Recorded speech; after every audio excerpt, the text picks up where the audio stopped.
हवेली में एक खतरनाक चीख की आवाज़ आई। उनके पीछे किसी के कदमों की आवाज़ आ रही थी। जैसे ही उन दोनों ने पलट कर देखा तो वहाँ तो कहानी एक छोटे से गांव की है, जहाँ एक बहुत ही विशाल और भूतिया हवेली थी।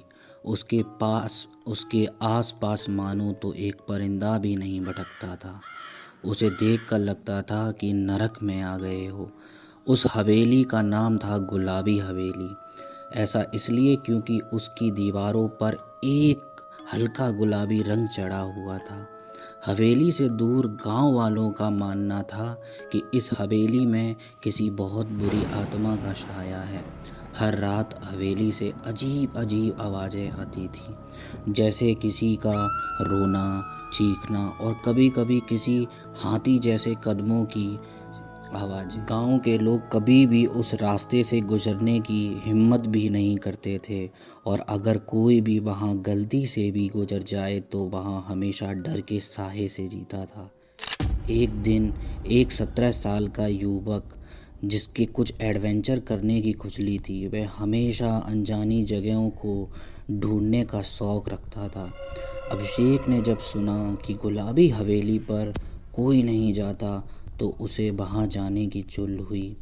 उसने सोच लिया था कि हवेली की सच्चाई मैं जान कर ही रहूँगा। अभिषेक ने अपनी दोस्त निधि को भी साथ ले लिया और दोनों एक दिन गुलाबी हवेली की ओर रवाना हुए। दिन ख़त्म होने लगा था। अंधेरे की धुंधली रात में मानो तो हवेली का दृश्य रोंगटे खड़े कर देने वाला था। हवेली के अंदर का हिस्सा बहुत ही उखड़ा और सड़ा था, लेकिन जैसे हवेली बरसों से बनी हो।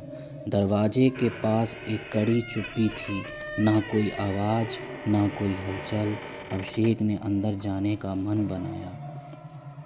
जब उन दोनों ने हवेली के अंदर कदम रखा तो उन्होंने देखा कि हवेली की दीवार पर सफ़ेद रंग के अजीब चित्र बने हुए थे, जो कभी तो दिखाई देते थे तो कभी धुंधले हो जाते थे। अभिषेक की तो वहीं फट गई थी। अचानक बंद हवेली में ठंडी हवा, गंदी सी बदबू आने लगी। अभिषेक तो पूरी तरह डर ही गया था, लेकिन निधि ने उसे समझाया और आगे बढ़ने का फ़ैसला लिया। ये फ़ैसला उसकी ज़िंदगी की वो गलती थी जो कभी कोई अपनी ज़िंदगी में भी नहीं करेगा। जैसे ही दोनों हवेली के अंदर और गहरे गए, एक अजीब सी आवाज़ आई, जैसे कोई चुपके चुपके उनके पीछे आ रहा हो। वो दोनों रुक गए और ध्यान से सुनने लगे। तभी अचानक सामने एक टूटा हुआ पुराना शीशा दिखा। शीशे में एक बुरी इमेज दिखाई थी और औरत जिसका चेहरा अंधेरे में ढका हुआ था।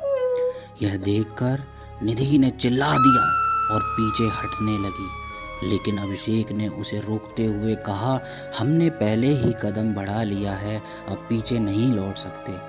दोनों डरते डरते एक कमरे में पहुंचे जो पूरी तरह से खंडर बन चुका था।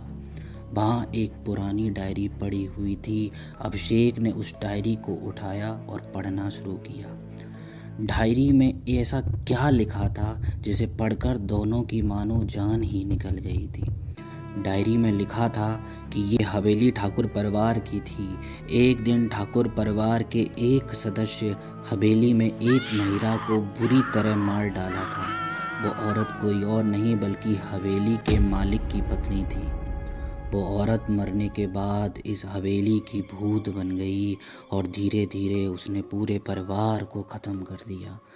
अभिषेक और निधि ने इस डायरी को पूरा पढ़ ही नहीं पाया था कि अचानक से हवेली में एक खौफनाक चीख की आवाज़ आई। उसके पीछे किसी के कदमों की आवाज़ आ रही थी। जैसे ही उन दोनों ने पलट कर देखा तो दोनों डर के मारे चीख पड़े। उनके पीछे हवेली की सीढ़ियों पर वही महिला खड़ी थी जो शीशे में दिखी थी, लेकिन अब उसका चेहरा साफ नजर आ रहा था। उसकी आंखें इतनी खौफनाक थीं कि जैसे खून से सनी हो। उसका चेहरा बुरी तरह से बिगड़ा हुआ था, जो किसी ने उसके चेहरे पर हथौड़ों से मारा हो। अभिषेक और निधि डर के मारे दौड़ने लगे, लेकिन वे जितना भागते उतना ही महिला उनके पास आ रही थी। अचानक से जब अभिषेक ने पीछे मुड़कर देखा तो महिला माने उनके पास ही थी। अचानक से उस औरत ने अभिषेक का हाथ पकड़ लिया और उसे अपनी ओर खींचने लगी। निधि डर से चिल्लाकर अभिषेक को अपनी तरफ खींच लिया। दोनों भागते भागते हवेली से बाहर आ गए और बाहर जाकर सांस ली। वो पूरी तरह से थक चुके थे, लेकिन साथ ही एक गहरी खामोशी थी।